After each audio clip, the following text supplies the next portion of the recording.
Donald Trump and a farmer have a heated debate, but what happens next is unexpected. The town hall was packed. Farmers, local business owners and reporters filled every seat, eager to hear Donald Trump speak. Some came to support him, others came with questions, but no one expected what was about to happen. At the back of the room, Tom, a lifelong farmer, sat with his arms crossed. He had spent decades working the land, facing rising costs, unpredictable weather, and government policies that never seemed to favor small farmers. He had heard enough speeches. What he wanted were real answers. Trump took the stage, confident as always. "Under my leadership, we're making American farming great again," he declared. The room erupted, some in cheers, others in murmurs of doubt. That's when Tom stood up. His voice was firm. "With all due respect, Mr. President, you don't know what it's like to be a farmer." The crowd fell silent. Trump turned, eyes narrowing. A challenge had been issued, and what happened next would leave everyone speechless. Trump turned to face Tom, his expression unreadable. "Oh yeah?" he said, folding his arms. "And what makes you say that?" Tom stepped forward.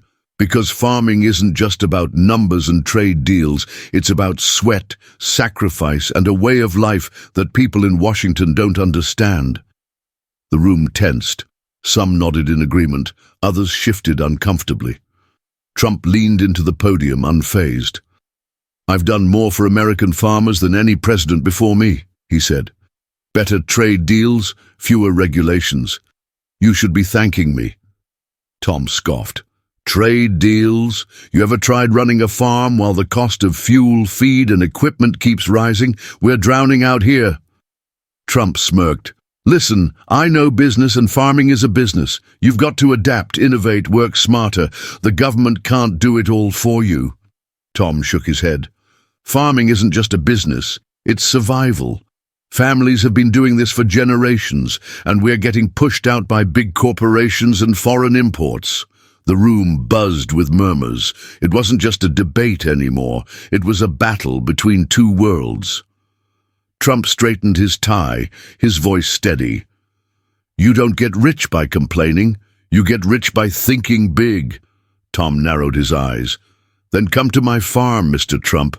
See what it's really like." The room went silent. Trump tilted his head, considering the challenge. Then, with a smirk, he said, "All right.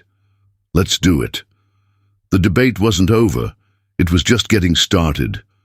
The room erupted in murmurs. Had Tom really just challenged Donald Trump to visit his farm? Some people smirked, thinking Trump would dismiss it. But he didn't. Trump leaned forward, adjusting his tie. "You think I can't handle a farm?" he said with a smirk. "I've built skyscrapers, negotiated billion-dollar deals. I think I can handle a few cows." A few people laughed, but Tom wasn't amused. "It's not about handling cows," he shot back. "It's about understanding what we go through. You talk about business, but you've never worked a 16-hour day in the fields, wondering if your crop will survive another storm." Trump raised an eyebrow. "And you think showing me around your farm is going to change my mind?" Tom folded his arms. "I think it'll make you see farming for what it really is. Not just numbers, not just trade, but people, families, hard work that doesn't always get rewarded." Trump paused.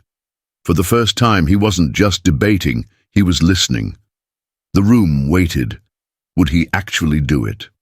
Finally, he shrugged. "All right," he said. "You're on." A murmur of surprise rippled through the crowd. Trump was going to the farm. Tom nodded. "Be there at dawn." Trump chuckled. "Dawn? You people work too hard, but fine, I'll be there." The challenge had been set, and neither man knew just how much this visit would change everything.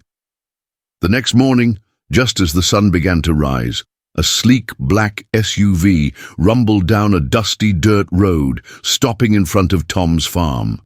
A few locals had gathered, curious to see if Trump would actually show up.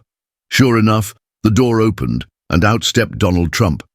But instead of his usual suit and tie, he wore a white button-down shirt, jeans and boots that looked brand new, too clean for a farm. Tom smirked. "Welcome to the real America, Mr. Trump." Trump looked around, scanning the open fields, the rusting tractors, the worn-out barns. It was a world away from the marble floors and golden chandeliers he was used to. Tom wasted no time. "All right, let's see what you're made of." He handed Trump a pair of work gloves. First job, feeding the animals. Trump hesitated, then pulled on the gloves. "All right, let's do it."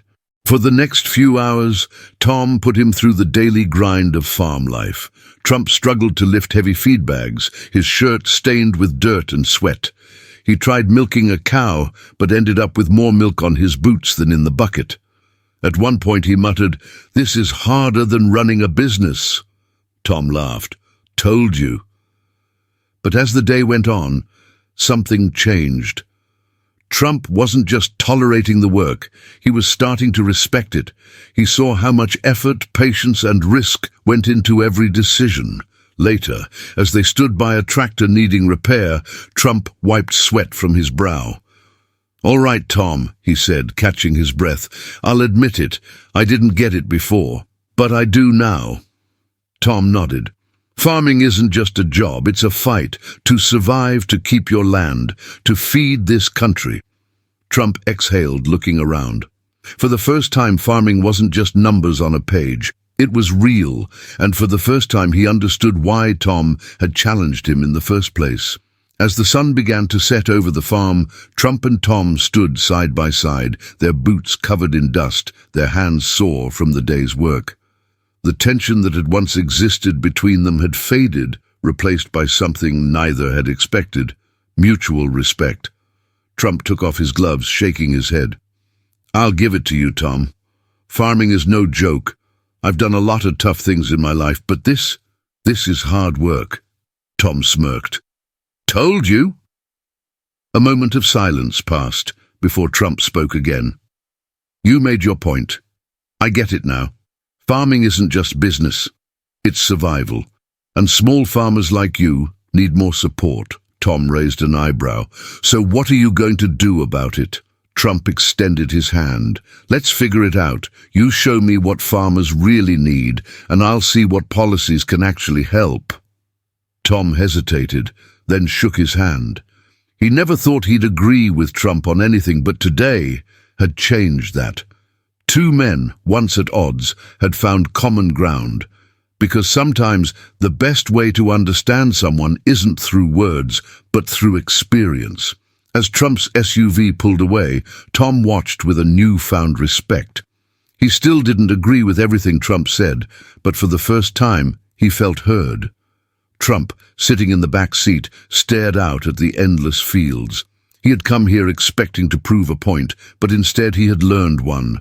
This wasn't just about policies or numbers. It was about real people, real struggles. And sometimes understanding comes not from debates, but from rolling up your sleeves and walking in someone else's boots. Because in the end, the biggest lessons often come from the most unexpected places.